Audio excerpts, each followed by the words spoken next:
ওয়াকফ সংশোধনী আইনে প্রতিবাদে হলদিয়ায় মিছিল। ওয়াকফ সংশোধনী আইনের প্রতিবাদে সারা জেলার সাথে সাথে শিল্প শহর হলদিয়ায় প্রতিবাদ মিছিল হলো। ওই আইনকে সংবিধান বিরোধী বলে দাবি করলেন এবং কালো ব্যাচ পরে হলদিয়া শিল্প শহরে প্রতিবাদ মিছিলে হলদিয়া দেবগ ঈদগাহ মসজিদের ইমাম সাহেবগণ বক্তব্য রাখেন। সংবিধান বিরোধী বলে দাবি করলেন পূর্ব মেদিনীপুর জেলা তৃণমূল সাংগঠনিক সম্পাদক আজিজুল রহমান, দেবগ 15 নম্বর ওয়ার্ড যুব নেতা মতিউর রহমান। মিছিল শিল্প শহরের প্রধান প্রবেশদ্বার সিটি সেন্টার মোড়ে জমায়েত মধ্য দিয়ে পথসভা হয়।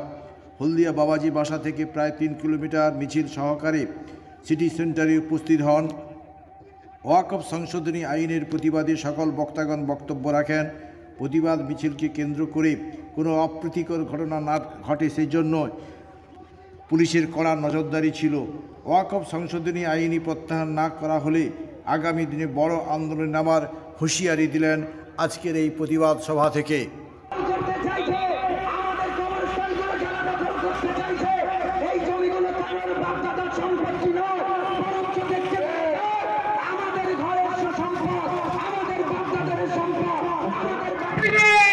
ভারতের মাটিতে সবাই একসাথে বেঈমান সরকার কবু নাই দরকার, সবাই একসাথে ঝঙ্কার জেগে ওঠে মুসলিম আসবে বিজয় দিন, করি সবাই একসাথে প্রতিবাদ।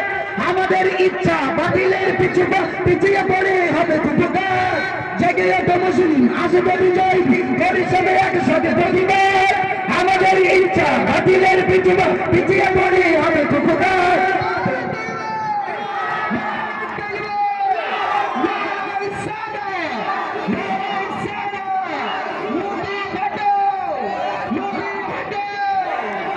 ভারতের মাটিতে অগপ্পচারে সবাই একসাথে হুঙ্কার, বেঈমান সরকার ক্ষমতায় দরকার, সবাই একসাথে ঝঙ্কার। ভারতের মাটিতে অগপ্পচারে সবাই একসাথে হুঙ্কার, বেঈমান সরকার ক্ষমতায় দরকার, সবাই একসাথে ঝঙ্কার। নারায়ে তাকবীর, নারায়ে তাকবীর, নারায়ে লতে মুসলিম আইনে মূলত 1923 সালে 1923 সালে ব্রিটিশ সরকারের সময় এই আইনটা আনা হয়েছিল এবং যারা তৎকালীন সময় মনে করেছেন যে ব্যক্তি সম্পত্তি আল্লাহর নামে সমাজকে অর্থনৈতিকভাবে বা মুসলিম সম্প্রদায়কে অর্থনৈতিকভাবে প্রতিষ্ঠিত করার লক্ষ্যে আমাদের প্রয়োজন আছে দান করার, তারা সেই দাতব্য করেছে। আজকের সেই সম্পত্তির নাম ওয়াকফ সম্পত্তি। আমরা সেই সম্পত্তি 1923 ব্রিটিশ সরকারের সময় থেকে 1947 সালের ভারত স্বাধীন হয়েছে আজ পর্যন্ত কোন সরকার সেখানে হস্তক্ষেপ করেনি ওয়াকফ সম্পত্তির উপরে। সে কংগ্রেস সরকার, কখনো আপনার ভিপি সরকার, কখনো মোর্চা সরকার, বিভিন্ন সময় সরকার এসেছেন করেনি, কিন্তু বর্তমানে সেই সরকারের উপরে নজর পড়েছে কিছু আজকের মানুষের, যে মানুষগুলো মূলত মোদীর নেতৃত্বে, এটা মোদী নয়, এখানে আদানি আম্বানি এই ধরনের যারা জোরদার জমুদার যারা কিনা মোদীকে পরিচালনা করেন তাদের হস্তক্ষেপ করেছে। আপনারা কি জানেন যে মূলত আজও মুকেশ আম্বানির যে বাড়িটি রয়েছে সেটি ওয়াকফ সম্পত্তির উপর? আপনারা কি জানেন যে আজকের নেতাজি ইন্ডোর স্টেডিয়াম আমরা যেখানে খেলা দেখতে যাই বা যেখানে ক্রিকেট খেলা হয় সেই সম্পত্তিটা ওয়াকফ বোর্ডের সম্পত্তির উপর?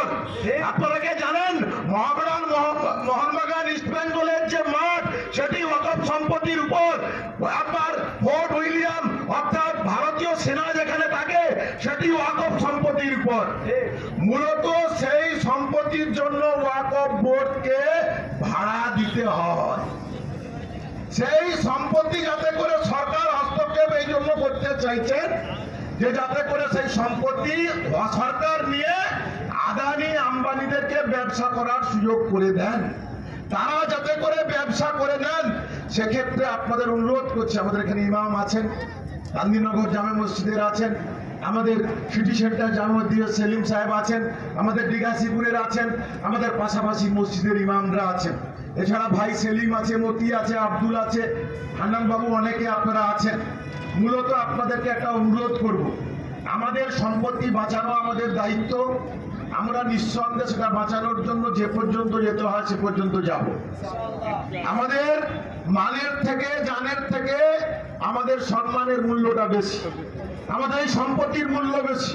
কিন্তু আমরা বিশৃঙ্খলা না করে শান্তিপূর্ণ আন্দোলনের মধ্য দিয়ে, কারণ বিশৃঙ্খলা মোদী সরকার চাইছে এবং প্রশাসন চাইছে, এবং মূলত শুভেন্দু অধিকারী চাইছে, তিনি অমিত শাহকে বুঝিয়েছেন, তিনি চাইছেন যে কোনো ভাবে, আমি বলবো, আমার সেলিম ভাই বলছিলেন যে যেহেতু বলছে যে সমস্ত হিন্দু ভাই ভাই বলছে, যেহেতু শুভেন্দু অধিকারী, আমরা বলছি না মুসলিম শুধু ভাই ভাই নয়, হিন্দু মুসলিম ভাই ভাই, আমরা সমস্ত মানুষের কল্যাণ চাই, আমরা একটি সম্প্রদায়ের সঙ্গে থাকতে চাই না।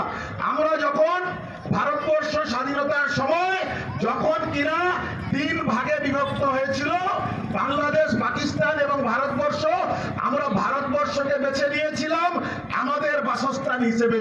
আমরা তখন পাকিস্তানে যাইনি, পূর্ব পাকিস্তান, পশ্চিম পাকিস্তানে যাইনি, আমরা ভারতবর্ষকে বেছে নিয়েছিলাম, আমরা ভারতবর্ষে থাকতে চাই। মূলত শুভেন্দু অধিকারী, বিজেপিরা চায় যে ভারতবর্ষকে আবার খণ্ড করতে, অর্থাৎ মুসলিম সম্প্রদায়ের মানুষজন যারা ভারতবর্ষে আছেন তাদেরকে যদি আপনারা এখানে হিন্দু রাষ্ট্র করেন, তাহলে আমাদেরকে কি আলাদা আরেকটা রাষ্ট্র করতে দেবে, আবার করে দেবেন নাকি? তার মানে হয়তো সেটাই, আপনি আমাদেরকে বাসস্থানের তাহলে তো জায়গা দিতে হবে। তাহলে আমরা যদি বাসস্থান করতে চাই, তাহলে ভারতবর্ষকে আবার খণ্ড করতে হবে। তাহলে আমরা চাইছি অখণ্ড ভারতবর্ষ। আমরা আমাদের সম্পত্তির নিঃসন্দেহে আমাদের ওয়াকফ সম্পত্তি আমাদের বাঁচাতে হবে। সেলিম ভাই বলেছে, আমরা কিছুক্ষণ আগে আলোচনা করেছি, আবার বসবো আমরা। কেকার পেস্ট্রিতে জিবে জল সপারি, ওয়াও, আশাতে লাজবাব নিউ বিদ্যুৎ বেকারি। রাজলক্ষ্মী জুয়েলারি ওয়ার্কস, রাজলক্ষ্মীর মধুদার, মধুর মতো ব্যবহার। দুর্গা চক, বাসন্তী ভবন, দুর্গা মন্দিরের পাশে, সুপারমার্কেটের বিপরীতে, হলদিয়া।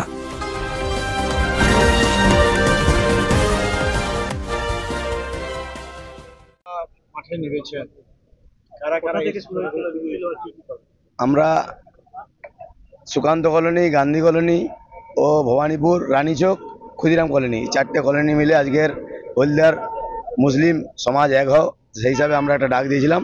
বাবাজিদা থেকে শ্রী সেন্টার আমরা একটা মিছিল ও পথসভা একটা করেছিলাম।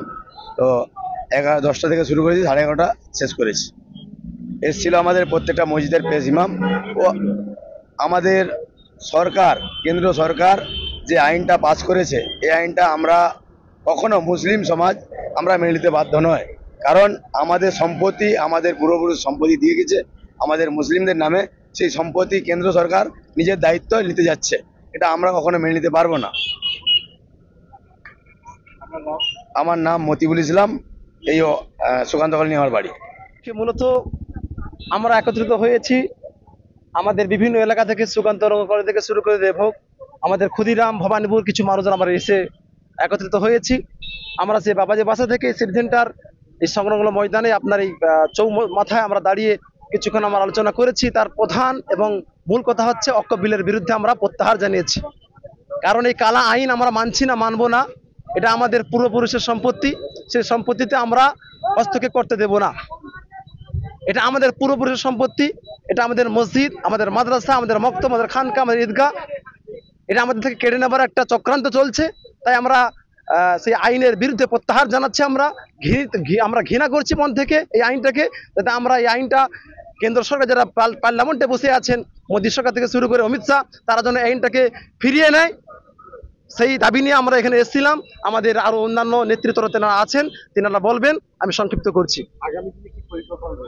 আগামী দিনে আমরা এই যে আপনার সংগ্রামটাকে আমরা আরো বৃহত্তর আকারে ধারণ করার চেষ্টা করছি। আমরা আলোচনা করব পাশাপাশি গ্রাম সহ নিয়ে, যাতে এটা বৃহত্তর আকার ধারণ করে। সেটা পর্যন্ত আপনার কলকাতা ব্রিগেড থেকে শুরু হোক বা দিল্লির সেই আপনার সংলগ্ন ময়দানে হোক, সেখানে আমরা যেতে হয়ে যাব। কিন্তু আমরা এই আইনটাকে, আমরা কালা আইনটাকে আমরা বাতিল করতে চাই। আমার নাম মোহাম্মদ সালিম, দেবভোগ জামে মসজিদের পেশ ইমাম।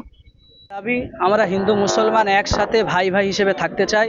আমরা একসাথে একই বাক্যে আমরা হিন্দু মুসলমান সবাই একসাথে আমরা এই দেশে থাকতে চাই এবং আমাদের যে কালা আইন আমাদের প্রতি এনেছে আমরা এটাকে প্রত্যাহার করতে চাই। এটা আমরা চাই না, আমরা আমাদের আইনকে তুলে দিতে চাই। আমাদের অকাপ সম্পত্তি আমরা ফিরে পেতে চাই। আমাদের মসজিদ, আমাদের মাদ্রাসা, আমাদের কবরস্থান, আমাদের ঈদগাহ আমরা সব কিছু আমরা ফিরিয়ে নিতে চাই। এই জন্যই আন্দোলন। আমার নাম মোহাম্মদ ইমরান হোসেন, গান্ধীনগর জামে মসজিদের ইমাম। না, লাগানোর চেষ্টা চলছে, হিন্দু মুসলিম দাঙ্গা লাগানোর চেষ্টা করছে বিগত বিজেপির যারা নেতৃত্ব, বিশেষত শুভেন্দু অধিকারী, তিনি চেষ্টা করছেন যে কোনোভাবে হিন্দু মুসলিম এই সাম্প্রদায়িক দাঙ্গাটাই দিয়ে লাগানো যায়। তেনার যে দিবা স্বপ্ন, মুখ্যমন্ত্রী হওয়ার স্বপ্ন, সেটাকে চেষ্টা করছেন যাতে করে তিনি হতে পারেন, কিন্তু সেটা তো কোনোভাবেই সম্ভব নয়। আজকের কর্মসূচি, সেন্ট্রাল গভর্নমেন্ট, কেন্দ্রীয় সরকার একটি অবৈধ কালা বিল নিয়ে এসছেন, যে বিলটা হচ্ছে ওয়াকফ বিল। যে ওয়াকফ বিল 1923 সালে ব্রিটিশ সরকারের সময় মুসলিম আইন মেনে, মুসলিম ল মেনে সেখানে একটি আইন আপনার বিল ছিল, সেই একটি ওয়াকফ বিল ছিল। সেই বিলটাকে সংশোধন করে তিনি নিজে করায়ত্ত করতে চান এই সম্পত্তিকে, কারণ তিনি জানেন ওয়াকফের সম্পত্তির যে পরিমাণ, সেই পরিমাণটা একটা বৃহৎ আর্থিক দিক থেকে একটা বৃহৎ জায়গায় দাঁড়িয়ে আছে। তাই যে কোনো মূল্যে আদানি আম্বানিদেরকে সুবিধা পাইয়ে দিতে মূলত এই বিলটাকে নিয়ে এসছেন এবং অলরেডি সংসদে সংখ্যাধিক্যে পাশ করে নিয়েছেন, কারণ বিজেপি সরকার আছে এবং তাদের সংখ্যাধিক্যে তারা বেশি। অলরেডি রাজ্যসভায় নিয়ে যাচ্ছেন পাশ করানোর জন্য, এখনো সেটিও হয়তো পাস হয়ে যাবে, কিন্তু মুখ্য বিষয় যে মানুষের কাছে তা পাস হবে না। আমরা ভারতবর্ষের মানুষ একটি সম্প্রদায়ের নিজস্ব সম্পত্তির উপরে যে আঘাত হানার চেষ্টা, সেটাকে ভারতবর্ষের মানুষ মেনে নেবেন না। মোদী সরকার বুঝতে পারছেন না, এখনো পর্যন্ত সময় আছে। মাননীয় প্রধানমন্ত্রীর কাছে আমাদের আবেদন যে এই বিলকে প্রত্যাহার করুন, না হলে ভারতবর্ষের মানুষ আগামী নির্বাচনে আপনাকে প্রত্যাহার করবে। আমার নাম শেখ আজিজুল রহমান। কেকার পেস্ট্রিতে জিবে জল সপারি, ওয়াও, আশাতে লাজবাব নিউ বিদ্যুৎ বেকারি, টিপটপ টিফিনে और हैप्पी पार्टी, নিউ বিদ্যুৎ বেকারি, মানডে টু সানডে, ছোট বড় সবার পছন্দ একটাই, নিউ বিদ্যুৎ বেকারি, প্রতিদিন চাই চাই, না না না না না, নিউ বিদ্যুৎ বেকারি। রাজলক্ষ্মী জুয়েলারি ওয়ার্কস, রাজলক্ষ্মীর মধুদার মধুর মতো ব্যবহার। দুর্গা চক, বাসন্তী ভবন, দুর্গা মন্দিরের পাশে, সুপার মার্কেটের বিপরীতে, হলদিয়া।